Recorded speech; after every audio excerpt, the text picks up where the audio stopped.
Everybody, welcome again to our series conversations with Amy Schneider, Silva instructor in Atlanta and Northwestern North Carolina, and myself, Ken Coscia, Silva's lead instructor, training director, now going into 55 years doing this wonderful, wonderful work.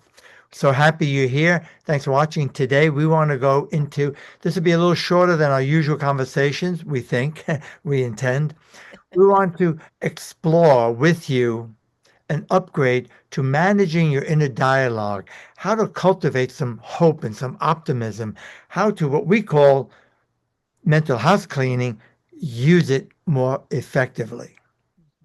So I'll lead in and then Amy's going to jump in like we've been doing lately. So Yes. typically in the Silva training, way back when, in the early days, 66 up to 2007, we called it the Basic Lecture Series for those of you who've read the books. Now it's the same program. We call it in 2007, rebranded to Silva Life and Intuition System, but we added some really cool of Jose's advanced material and made it much more relevant to the present day. And this is typical because mental house cleaning, managing your thoughts, it's not about quote unquote just thinking positive, it's about being positive. And why is that important? Because your thoughts are a catalyst to your feelings, your emotions. And when you catalyze, you trigger, you release a feeling and emotion, it immediately, instantaneously causes the brain to release neuropeptides. And those neuropeptides, chemical messengers of your body, affect how you feel, whether you feel happy, joyful, optimistic, pessimistic, or how you are, whether your blood is flowing properly, whether you have good flow to the brain, through your body, circulation, heartbeat, breathing, the whole gamut. Your performance is affected. So this is, although some think it's not so spiritual and it's so basic, it's probably one of the most basic, fundamental, foundational skills that we all need because we live in a world that's not always positive.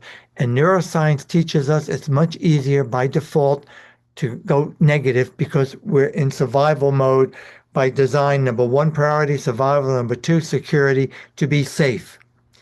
Mhm. So if we don't manage it, if we're not mindful, consciously aware, self-aware enough, good luck. That's all I'll say. So that's our hope. So with the mental house cleaning, it's a process. It's a pattern interrupter to prevent worry from escalating, to prevent fear and anger from escalating to the point where we get debilitated by it. So what I want to add in here, Amy, is that it's important, good, healthy psychology, to feel what you're feeling, to allow your feelings. This is not about ignoring or denying your feelings. If you've had an upset, you're upset. If you're angry, you're angry. If you're disappointed, you're feeling what you feel. If you're grieving a loss, you don't want to rush that. Mhm. Just not wallow in it to the point where you get stuck there and that's all you focus on. That's the key. Identify it, feel, and allow yourself the space, whether you need hours, days, weeks, months, depends how serious it is, whether you need to have therapists guide you professionally. And then you work on reframing it and you work on refocusing on how you want to be. So the simple tool, what do you think, Amy? Should I mention the pattern interrupter is? Yes. It's, so, Amy, let's say it together. It's a ridiculously sounding expression, comes right out of the early, early days of computer industry. You make a mistake or you catch yourself with a negative thought or words make a difference and you say something that you don't mean to say that's not so positive. We say, cancel. Cancel, cancel. Say it again loud, Amy. Cancel, cancel. One more Cancel, time. cancel. Cancel, Cancel, cancel. cancel. Sounds ridiculous. It sounds so ridiculous. Let's face it, that's why it works. It's a pattern interrupter. There's so many variations that people get creative with the most copied, most imitated, but it works because In psychology, they call pattern interrupters. It begins with self-awareness, recognizing a pattern. And some people have a pattern of thought where they catastrophize and they worry excessively and they always lean to the negative Hmm. Yes. because they don't have the self-awareness, understand that's how we're designed, yes, biologically, neurologically, but we're not stuck there. Hmm. And then you got to reframe it. So, Amy, how about what are some examples of things that we want to reframe that you find from your experience? So some examples, some common phrases that we hear quite a bit, I'm going to use. So, Ken, I can't believe that I had this conversation with this person at work. They are such a pain in my neck. Cancel, cancel. And then the reframe is Very Amy, simple. can you see them as an opportunity to grow? Can you also see that maybe there's something about them that reminds you about some of your idiosyncrasies? They're mirroring to you, which is, by the way, really what it amounts to, folks. Yep, absolutely. Absolutely. How about Um, another one with your children? Ah, okay. I know each of your our children, by the way, guys. They're wonderful human beings, and they've all been in my classes. Oh boy, whenever you're put on the spot, right? That You don't momentary want to be state of too stress. personal. I realize. Like, all right, maybe Okay, not I've a good got one. question because your kids may watch this video and you don't want them to use it against you. I've got one, and I think that our viewers can relate also.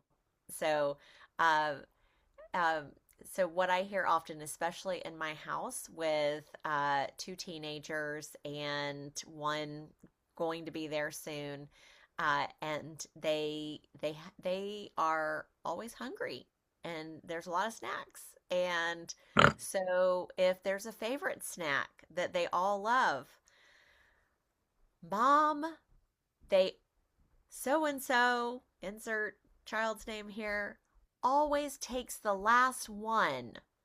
Always takes the last one. It never fails. I don't understand. Cancel, cancel. They seem to take the last one frequently, but has it been 100% of the times? I mean, or something like that. Yes. So that they're not focused because we make a difference. We affect each other. Yep. We absolutely do. Our intention, Amy and I, we want to upgrade this because in the class we teach there's a lot of these tools and deep dive. But one of the things that's really important, I wanted to say about not owning your disease and Yes. not identifying with your challenges.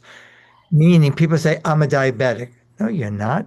Your name is Joey Jones. Your body is experiencing diabetes. Your body is experiencing arthritis or whatever it is. I'm not looking to minimize the disease, however serious it may be, but one of the first, and this is just good medical bedside manner Yeah. with this, not owning that in perspective. Another thing people say, I've given up, but meanwhile they're asking you for help. So I guess you really haven't given up. Hmm. Or people say I'm lost. Well, here you are now. So are you really lost or you just temporarily got misplaced? I Right. lost my keys. Be careful. Words make a difference. Focus on what you want. Another biggie would be failure. More and more, you listen to highly effective, highly successful people, and they'll tell you it's almost universal. I've learned more from my mistakes than any success. I've learned more from when I've messed up, when I've screwed up, because there's something about that. You're learning what not to do. But when we mess up, what they're not telling you, they don't realize it triggers a lot of emotion. It's painful. Geez. And that's like the shield goes down and we're more vulnerable. We learn. So if you can cancel, cancel, I'm learning what not to do. It's a way to change patterns. It's emotion that's the driver. So when you're in the heat of the moment, you got to be careful. Not thinking about it now. When you're in the heat of the moment, that's when you change it because you're in that emotion. And the emotion is what drops the shield and what helps us to create new imprints and reprogram literally the subconscious for that. So you're not So a failure. You've learned what not to do. I would love to, what you were just saying, it just sparked a lot of things for me as a mom with three kiddos, especially as they are learning and growing and doing new things. I feel like, especially in today's world when we can get everything immediately. We don't have to wait for it as long, or, just this culture of have it right now, right? And I think that that stretches to skill sets and in learning that we think that, oh, if I just watch someone how to do this particular skill, how to play basketball, how to, make an award winning cake, then I should cancel. I should know how to do it. And I am consistently helping my kiddos with, they get a little upset. Oh, that this person is better than me. And so I'll never be as good as this person at this skill. And it's not just my kids. It's kids as they learn, right? And it's also adults too.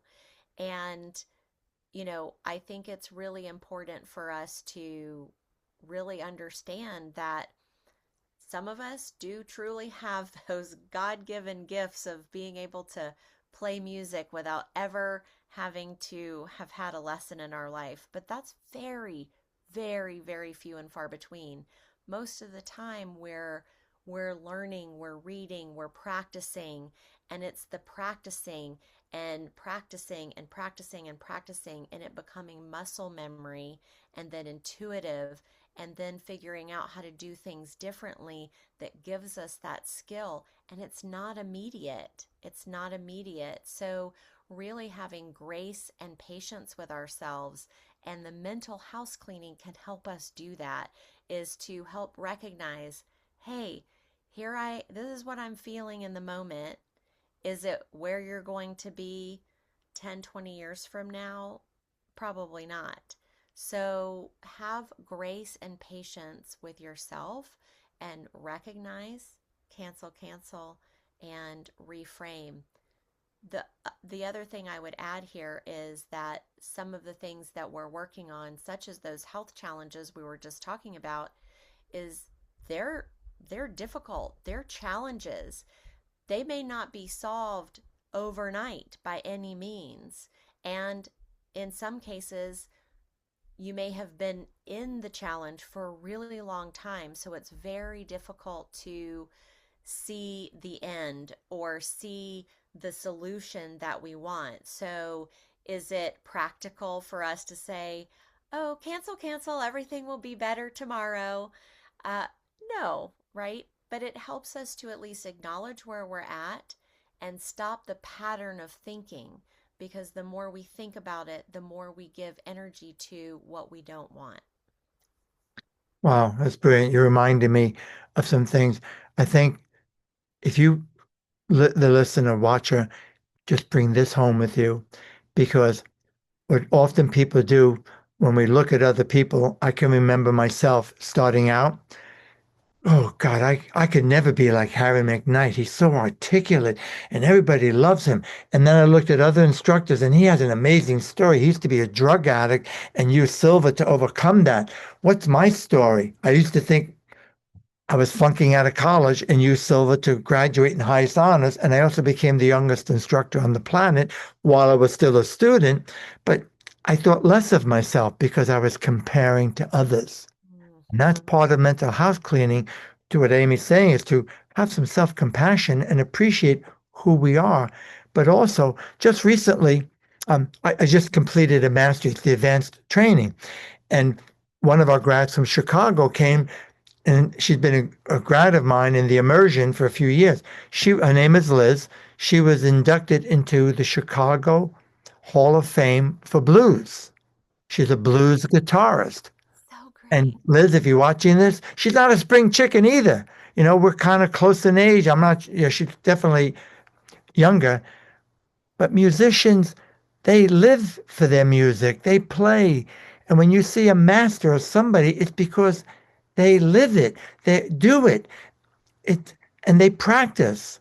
That's what creates mastery is you get an immersion of ideas, an immersion of information and training, and then you've got to repeat and repeat because repetition is what makes it permanent and it makes it automatic. You're on automatic pilot, and of course, apply it. With that, people look at us silver instructors and so on. Now they call me the best of the best. Well, I should hope I got something after 55 years, with respect. But that's all I've ever done. I've done hundreds and hundreds and hundreds of these classes and working with, other instructors. So the point is, if we lose hope, we lose everything. And neuroscience studies, Dr. Andrew Newberg, when he was at University of Pennsylvania, they did over 15,000 brain scans, and they found that the most important thing for the brain, for the health of the brain, is to have faith that somehow, some way, things will work out, to have the confidence that we can figure it out. Even though, like Amy said, it might take you 100 years, it might take you 10 days, it's not a quick fix. But when you have hope, when you have that faith, and instead of saying, oh, woe is me, I'm screwed, I'm a loser, I'm a disaster, you get you become pessimistic. And when you get pessimistic, you can feel helpless and hopeless. And if you go into a depression, then you're not thinking clearly. You lose access to your higher thinking functions and your wisdom. When there's hope and you have that optimism, it doesn't mean you're going to solve it now, but you'll be more likely to access intuitive wisdom, ideas, and your higher thinking functions. And that is what's so phenomenal and so important about what we in Silva Method call mental house cleaning. There's so many layers of it. And if you're finding this helpful, please share this with somebody who could use this message and learn from it. We've given you some takeaways with just the cancel and reframing that. So important, guys. People need help. People can benefit from that because, you know, we're in this together. And when you and I are a little bit better, a little happier, we bring that into our lives. We bring that into the relationship. And I think we could use more. So I'm so glad you were here. I look forward to sharing more with you. And Amy, parting thoughts? I just want to say that in I just want to remind actually everyone that where you are now, it took so many little tiny miracles to occur, and you are a miracle. There are so many successes that occurred to get you right here, right now. And when you are looking at practicing mental house cleaning, recognizing where you're at now and cancel, and reframing it, if you find it hard to reframe as a positive, then focus on what you do want. Or may I offer to think back to all of the successes in that area that you've had, where your negative thinking is, think about it as where have the successes been, right? And or just start giving gratitude to whatever you are happy about or thankful for in in that moment or for that day. It will shift your energy. Yeah, big time. Well put. And remember, folks, we're here for you. Other questions come up, leave them in the comments or email us. We're here for you. We want to continue this series. This is important. It's a work of art and a privilege to teach it. And it's an honor you gracing us with your presence. So until the next time, Bye. remember you are far better and have far more capability than you realize. You are more powerful. Learn it and live it.